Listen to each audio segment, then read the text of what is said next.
Halo, selamat datang di channel video saya kali ini. Kita kalau membaca Injil, mungkin kita pernah mendengar pernyataan Yesus, "Siapakah ibuku dan siapakah saudara-saudariku?" Ya, Nah, kita tahu ini lahir dari ketika dia sibuk mengajar, banyak orang tiba-tiba datang, keluarganya, datang ibunya dan saudara-saudaranya, baru ada orang yang menyampaikan, ibu dan saudara-saudaramu ada di sana. Lalu keluarlah uh, pernyataan ini. Ya, ini dapat kita baca dalam Markus ya maupun dalam Injil Matius ya.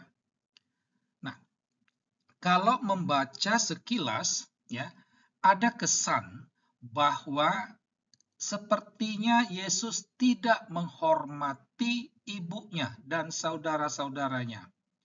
Ibunya sudah datang capek-capek, ketika ada orang menyampaikan itu tiba-tiba malah Yesus balik bertanya, "Siapa ibuku?"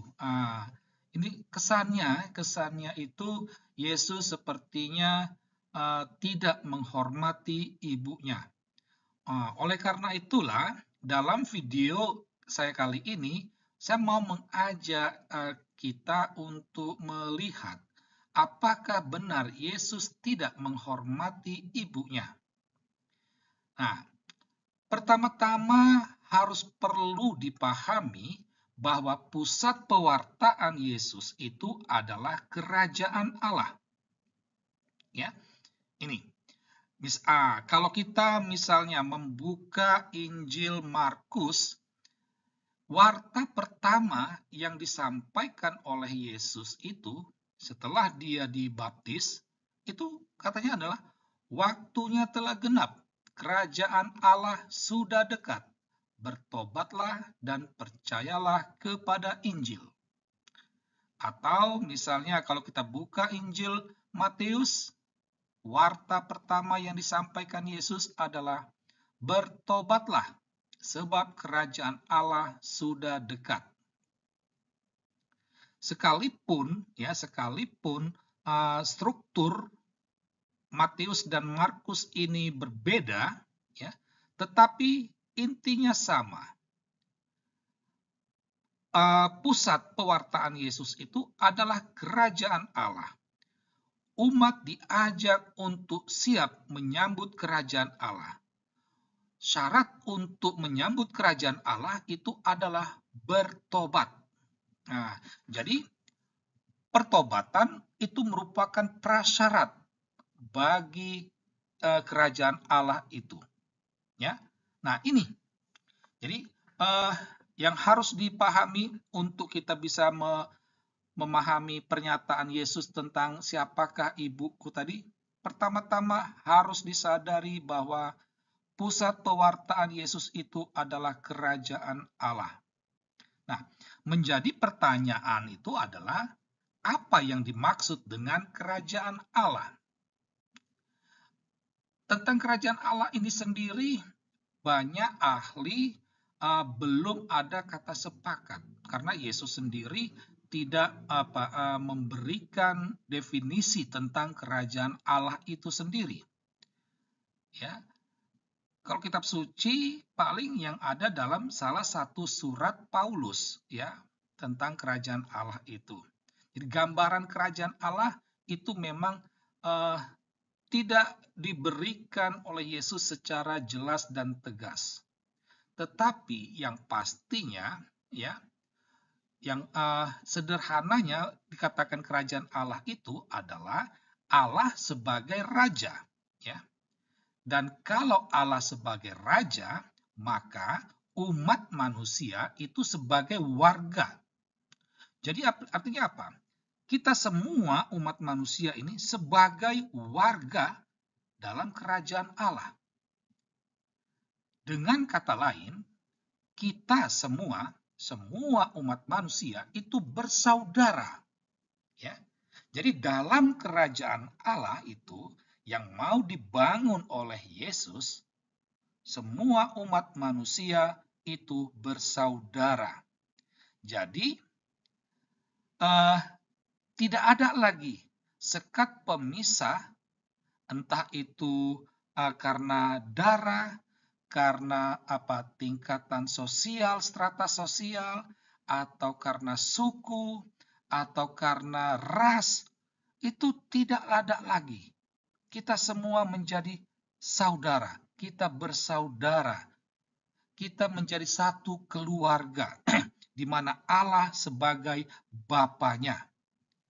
Ya, nah ini konsep kerajaan Allah yang mau dibangun oleh Yesus. Ya, karena itu tidak heran Yesus selalu mengajarkan cinta kasih untuk mengampuni. Jadi dengan cinta kasih itu maka tidak akan ada pertikaian, tidak ada permusuhan, tidak ada kebencian. Karena apa? Karena kita bersaudara, kita satu warga. Ya. Nah, apa? Jadi karena sekat-sekat suku, ras, agama, aliran darah tadi itu hilang, lalu apa yang membuat kita menjadi bersaudara?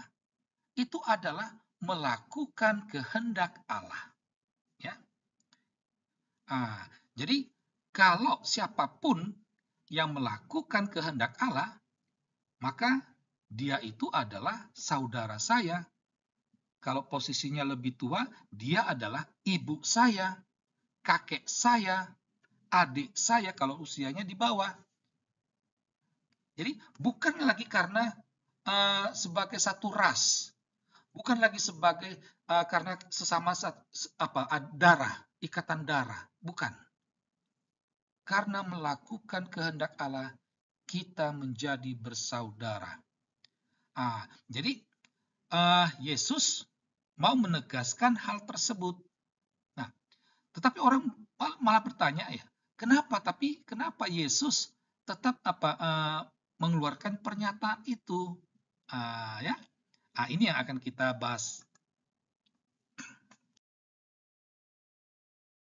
Nah, Yesus dalam menyampaikan misinya itu memakai berbagai macam gaya, cara pengajaran. Ya, ada banyak cara, ada banyak gaya Yesus dalam mengajar. Salah satunya itu adalah mengaitkan dengan pertanyaan atau pernyataan.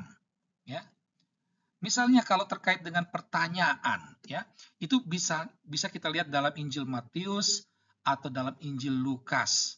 Ya, sebenarnya kami hanya menampilkan 2 kutipan saja. Ada banyak dalam Injil tuh. Ya, dalam Matius itu misalnya ada pertanyaan murid, siapa yang terbesar dalam kerajaan Allah? Nah, dari situlah Yesus mengambil seorang anak kecil lalu menyampaikan ajarannya. Ya. Atau dalam Lukas itu ada pertanyaan, siapa itu sesamaku? Orang Farisi bertanya setelah membenarkan jawaban Yesus, dia bertanya, tapi siapa sesamaku? Siapa itu sesamaku? Lalu Yesus mengajar dengan memberi perumpamaan seorang Samaria yang murah hati. Ya, contohnya masih banyak. Kalau terkait dengan pernyataan, itu dapat kita lihat misalnya dalam Lukas bab 11 atau Lukas bab 12. Ya, dan masih banyak kutipan lain dalam Injil.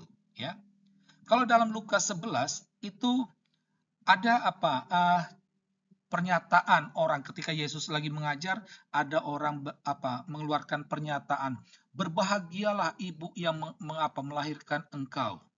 Nah, disitulah Yesus mengajar, yang berbahagia adalah orang yang melakukan kehendak Allah. Atau dalam Lukas 12 soal kekayaan. Ya. Jadi ada pernyataan itu, Yesus memberi pengajaran. Ya, semuanya ini terkait dengan kerajaan Allah. Ya, semuanya itu. Jadi pernyataan Yesus, siapakah ibuku dan siapakah saudara-saudaraku, ini merupakan ajaran Yesus terkait dengan pernyataan ibumu dan saudara-saudarimu ada di luar. Ya, jadi bukan mau menghina, bukan tidak menghormati ibunya, tetapi Yesus sedang memberi pengajaran kerajaan Allah bahwa kita semua bersaudara. Sekian dan terima kasih.